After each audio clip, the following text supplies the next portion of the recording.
and I have been involved in working on a Baltic Sea network of eco-village movements around the Baltic Sea. I've been working as well at the European level, trying to encourage new national networks of eco-villages, especially in Eastern Europe, but even in some places in Western Europe where we haven't had. In recent years, we've got a German network, which is now maybe one of our strongest. We're just getting a French network. We have strong Italian, Spanish network. And we're still actually waiting for the UK-Irish network is just in its formulation stage. So I've been giving them advice as well about how to create the national network in the UK and Ireland. So it's actually a very dear topic to me about creating networks, because I see the damage of the lack of network in Sweden, where many communities were very isolated. Eco communities were isolated. They were created quite early in the 80s and 90s without a proper network.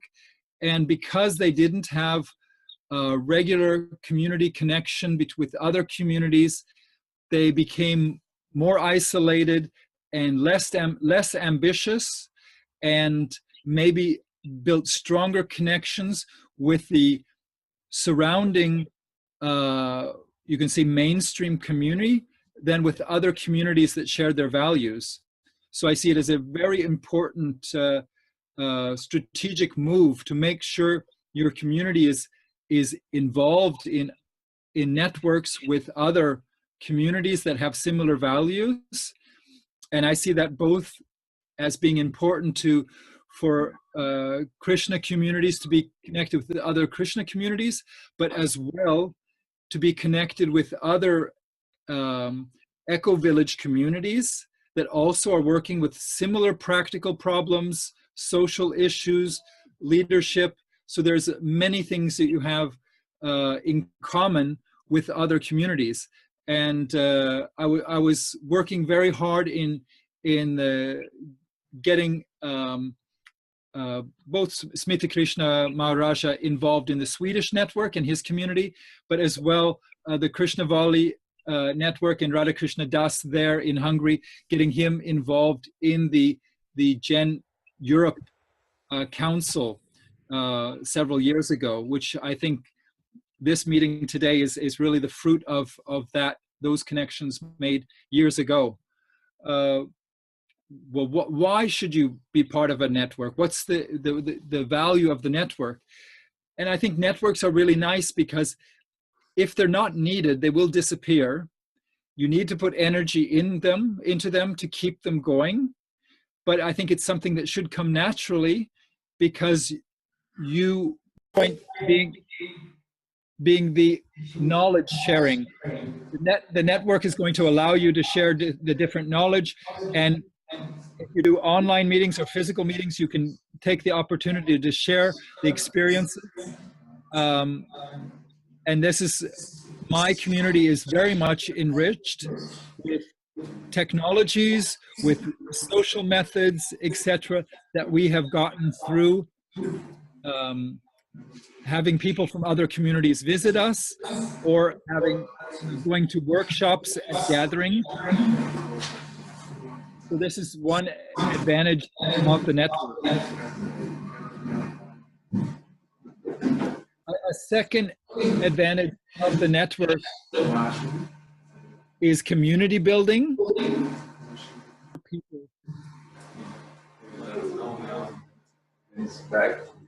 Okay, we got that.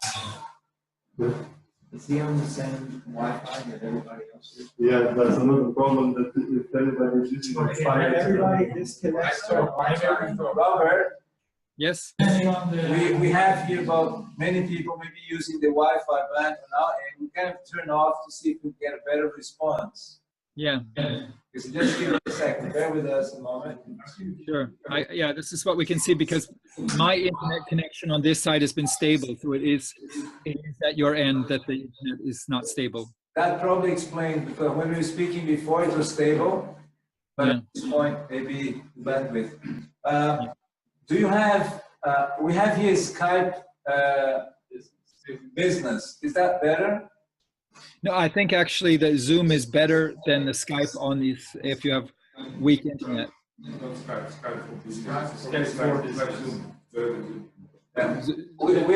thinking that Skype business is better than Zoom. We welcome to try, but Have you? Okay. What's your address on Skype?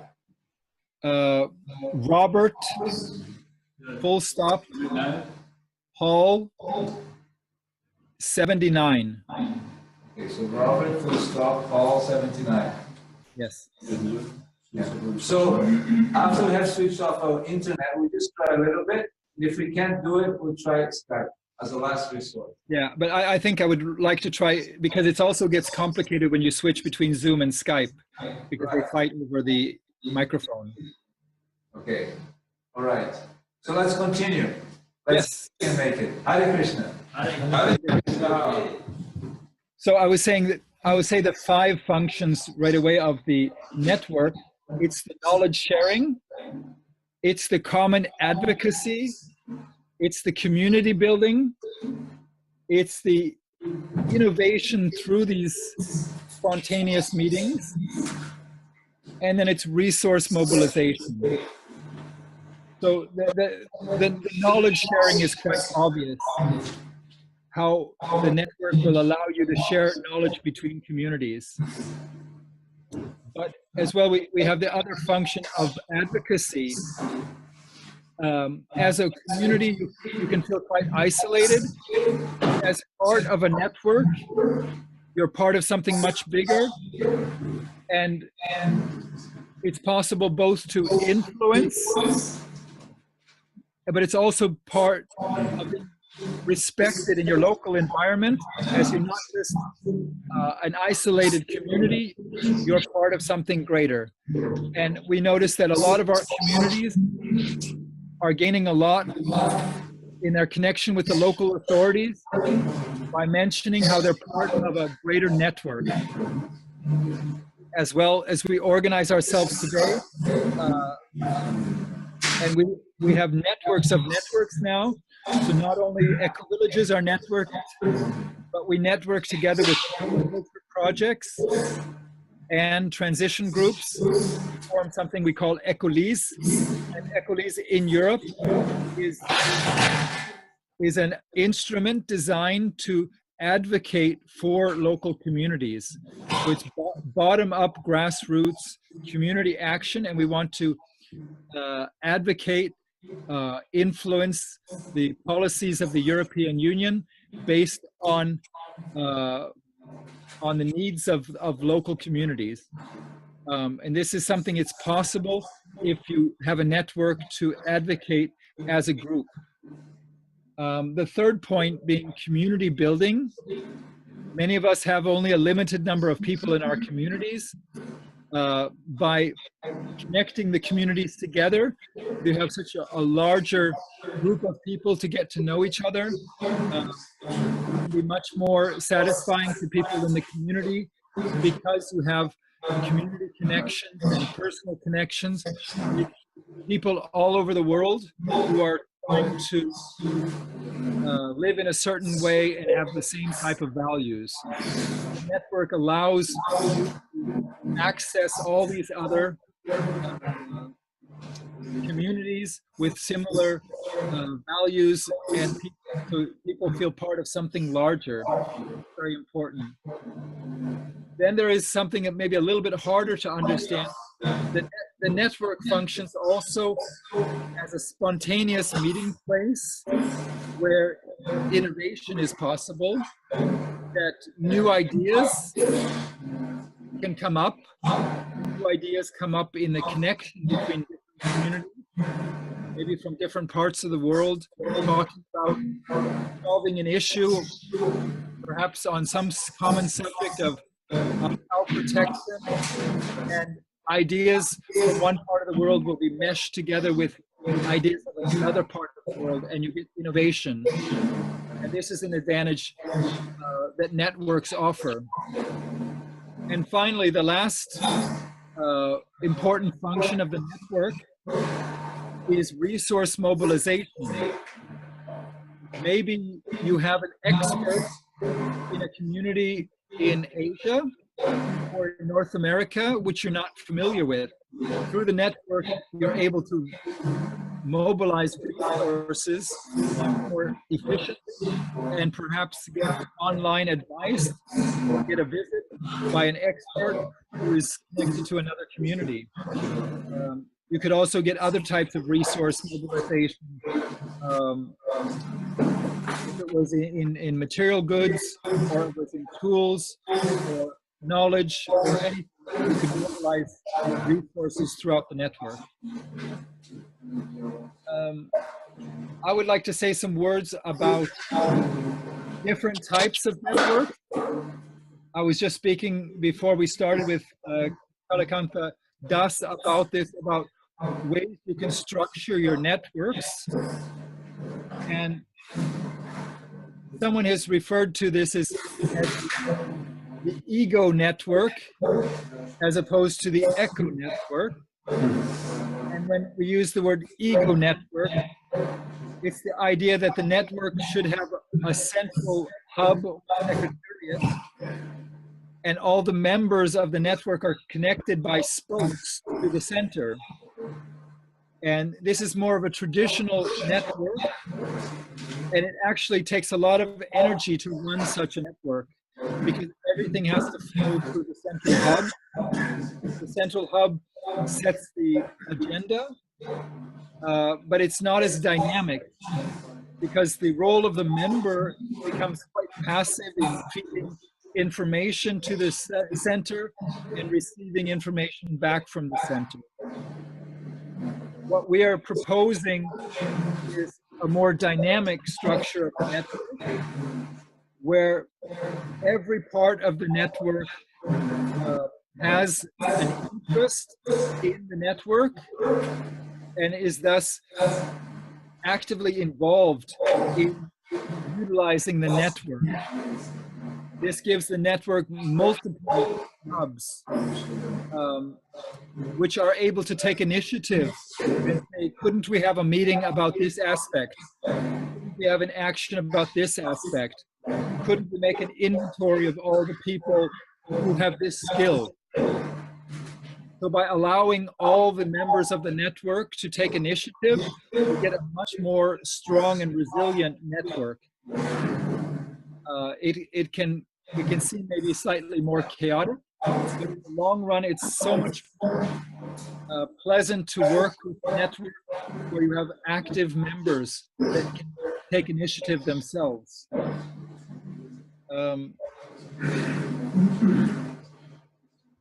Yeah, my experience has been that that there still needs to be a strong initial influence, leadership to get the network going.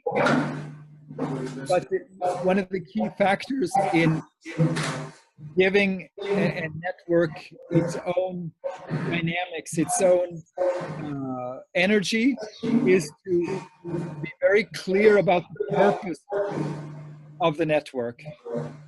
So if you have shared values, a shared vision, a shared purpose of the network, then you also, it's not because of an organizational structure, but it's the common devotion to a higher purpose that will keep the network going and keep the network together. And if you allow everyone to take initiative in line with the purpose of the network, you tend to get a very good activity coming from different parts of the network. And it's fine if one community in the network is very interested in knowledge and another community is very interested in community building. Or perhaps it's good that different people in the physical community are able to participate in different types of meetings. So initially, you only have one person in the community that is involved in the network, but that special thematic meetings could be created where other people from that same community could be meeting with other people in other communities. So, for example, if you have a special meeting on IT connections between communities, it should be the IT person of the community participating, and your main connection to the network will have to involve an IT person. And it will be very rewarding for the IT person of your community to meet the IT person of the other communities. And thus we create layers of networks or layers of personal connection, which really makes the entire network very strong. So I would like to see if everything here has been clear, or if there may be some questions on why we should have a network. That's clear, Robert. Just to recap with our members.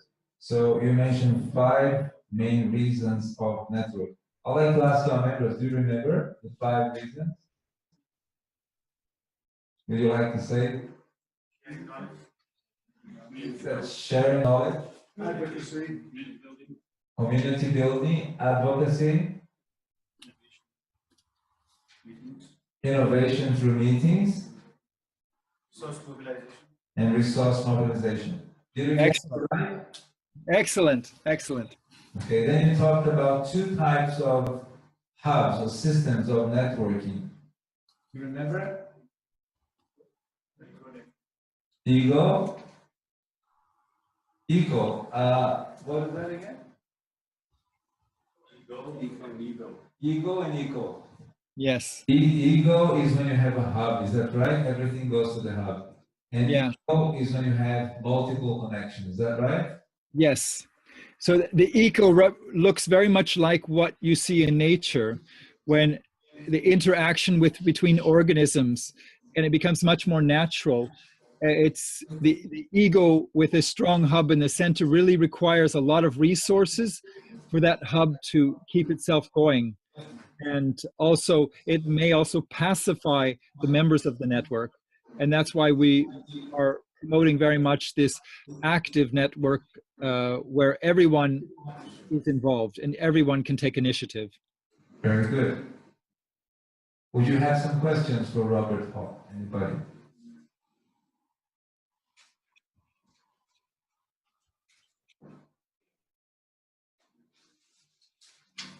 How do you stop it from being chaotic if everybody's piling in? Is there some control, some filtering mechanism to ensure that people stay on target and just don't waste time? Yeah, I think a network is just like an organization. It needs a common vision, a common targets, goals, common strategy, and a common plan. So, I mean, I think it's important to set up why we want to have this network, what we hope to get out of this network, at the same time as allow initiative to come from different parts of the network where, as a response, networks should be responsive, and maybe some new problem arises that you had not envisioned. It should be possible for the network to respond to that new crisis or new opportunity. So yes, you would like some sort of organizational structure, but you don't want something that will stifle the initiative. And of course, everyone is participating on a free basis in the network, and if the whatever is coming out of the network, if the meetings are not interesting, people will vote with their feet and they will not attend the meetings. So it's usually I mean, the network is not just something that we want to keep alive if it doesn't serve a purpose. I think it's, of course, we want to make it as alive, to give that opportunity and I rarely see where things go chaotically out of control. Of course, it could happen, but more cases than not, it's you have to put in energy to keep these networks going.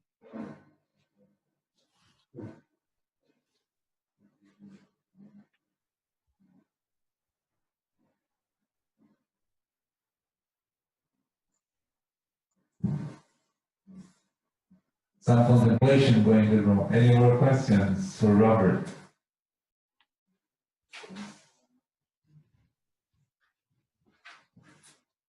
Yes, one question coming up. I'm not quite sure how you change an ego to an eco, or an ego becoming an ego. Can you clarify that? Did you hear that? Yeah, I heard very much. Yeah, it's, I mean, I do think anyway, you need some leadership in your network, and the leadership often becomes like the hub or the secretariat. But I think it's important maybe you find different roles in the network, and not suggesting that you not maybe collect all roles of the network in one place or in a few hands. And when you have a network like geographically spread like our networks are, there's no reason why different roles of who takes the notes, who facilitates the meeting, who is in charge of theme A, who is in charge of theme B. This is perfectly possible to spread it around and let different communities take different responsibilities. And when you have a meeting, to allow different representatives in different communities take different responsibilities during the meetings, so that it's not all in one place and everyone feels involved.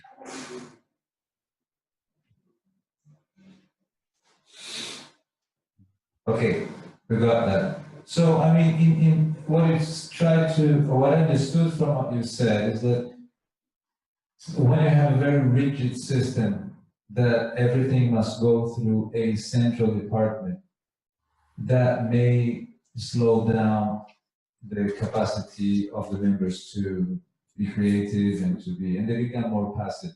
And when they have somewhat a kind of a freer interaction based on their real values, that can go further. Is that just what you said?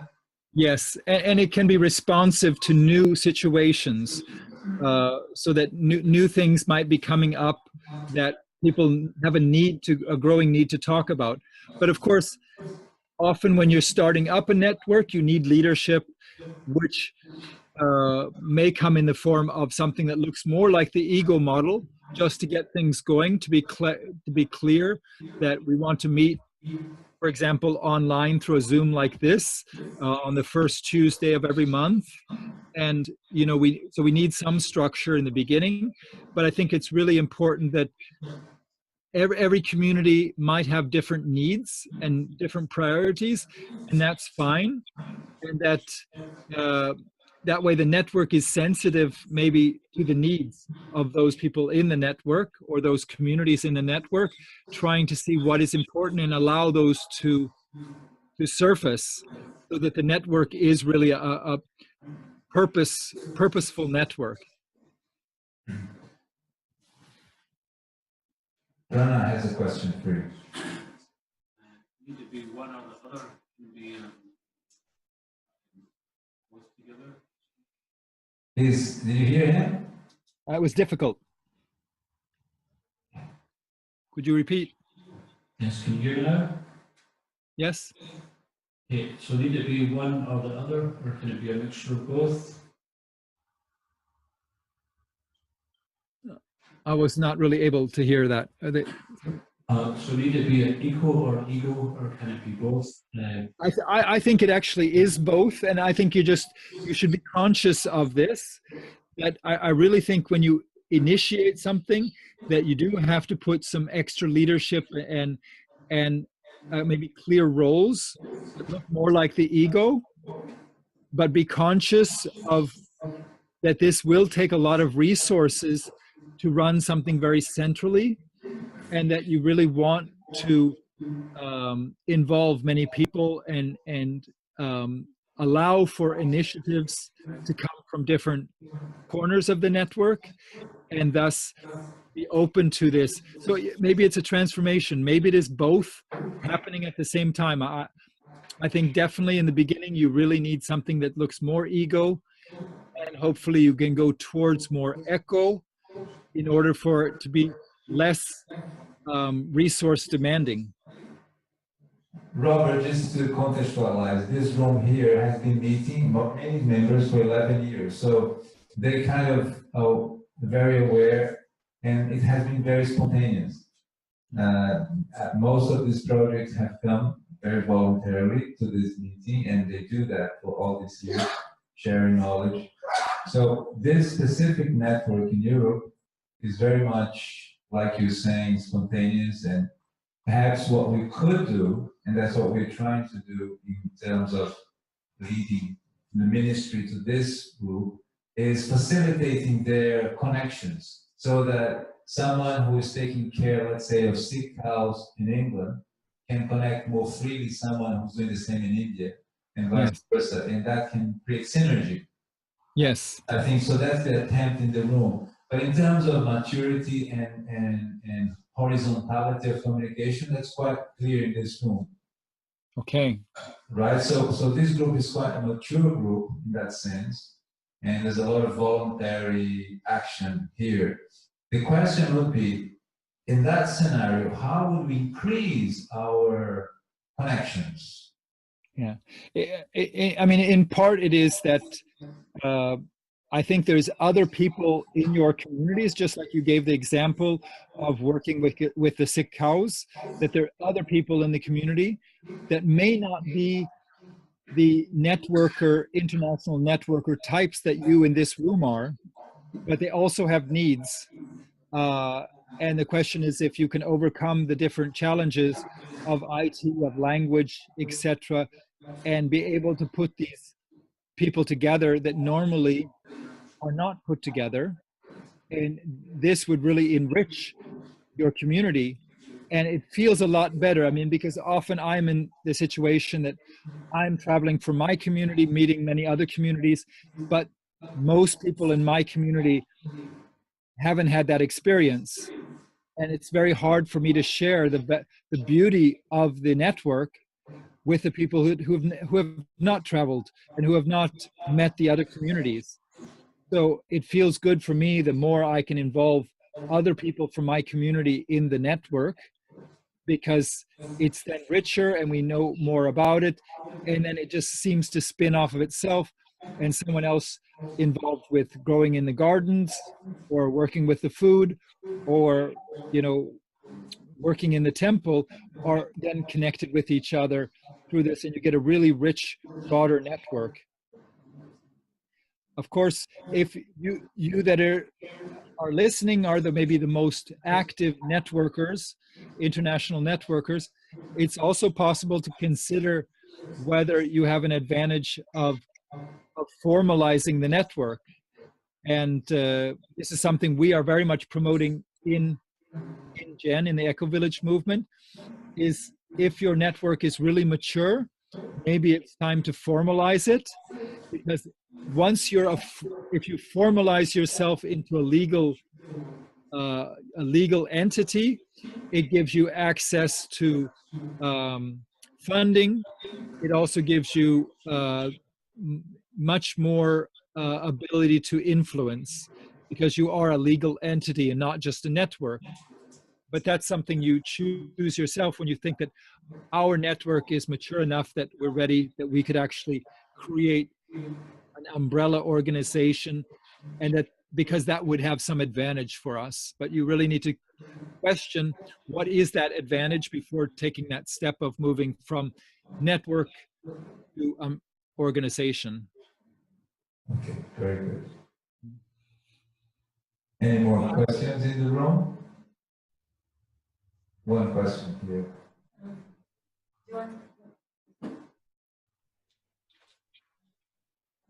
was wondering if I understood you correctly that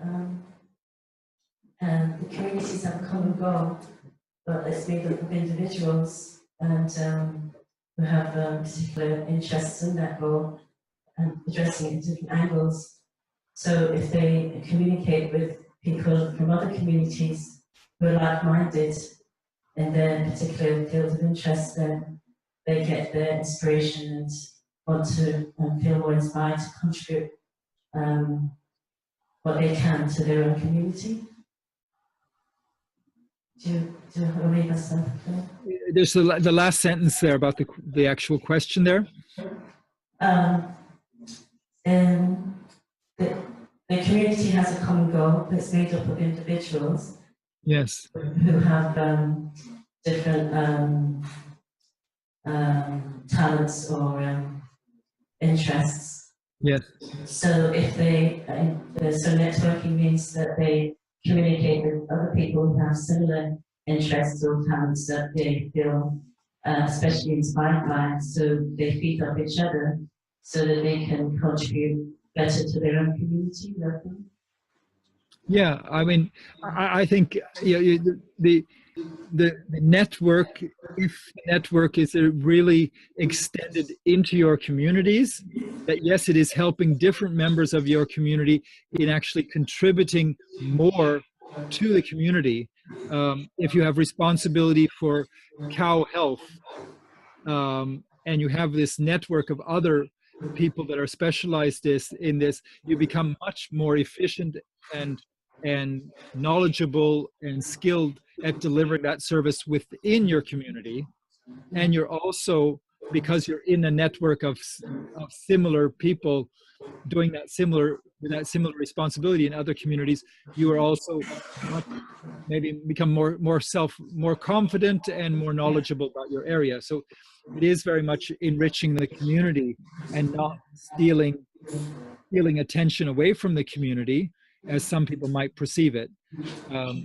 So we usually use the term community of communities, that the network is a community of communities, and we try to create this rich exchange and diversify it as much as possible.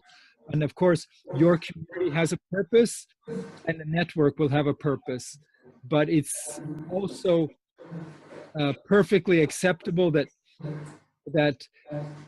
beyond the overarching purpose of the network, there different people and different communities may see the advantage of the network differently, but that's okay. If one community may be more into horticulture, one is more into cow protection, but still they will see advantages of the network and they utilize it slightly differently, but it's still of benefit to all the communities involved. I hope that answered you. Thank you very much.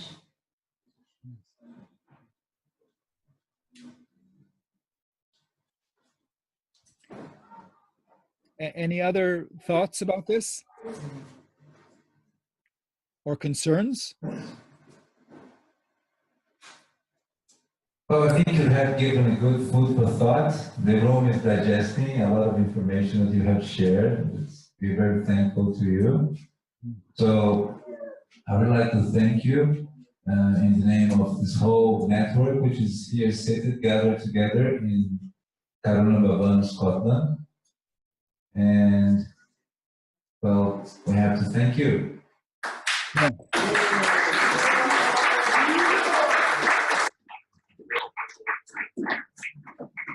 Okay. So thank you very much for inviting me, and I really hope that we get the opportunity both to work together, both your network and our network as the Gen Network, but I also invite all of you to look into the network that is available around you. We will be meeting in Scotland, in Italy next summer, in July, in Toscana, in the Comuna de Bagnaia, and there is a possibility to meet 500-600 eco-villagers living in communities all over the world, but especially in different parts of Europe. So this is a very rich opportunity to meet people. And there we have as well open space meetings where people offer workshops which are of their interest. And I think that is a real opportunity to see this networking and this sharing between communities that I really welcome you to. Okay, Robert, so thank you so much. We'll stay here and thank you very much for that. And we'll be in touch. We'll continue our sharing experiences. All right? Okay. Hare Krishna. Hare Krishna. Enjoy your company.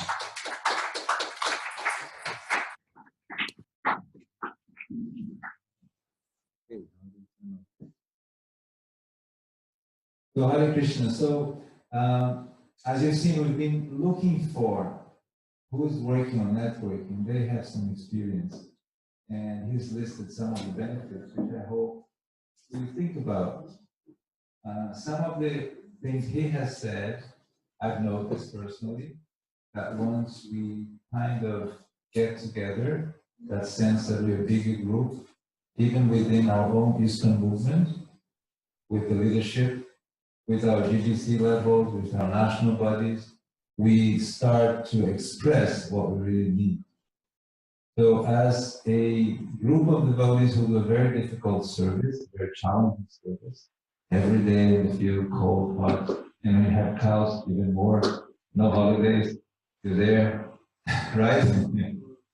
So I feel that it creates a rich environment for us to grow. So the ministry I'll be showing is trying to develop means to facilitate that. Maybe WhatsApp groups between people who are taking care of sick cows, just maybe communicate. And somehow after some time you produce some kind of reports and or we've learned this so much in 3 months, that's what we learned together. So that's been put out. So you can imagine if we do that in all the different layers of the farm, how much knowledge will be gathering over time. So that's one of the directions we want to go for. It's an open source knowledge sharing platform that anybody in the movement or outside the movement could access it for the benefit of developing a community. So that's part of this effort. He to be here with us. He believes in the cause. We will be moving towards presentation of some farms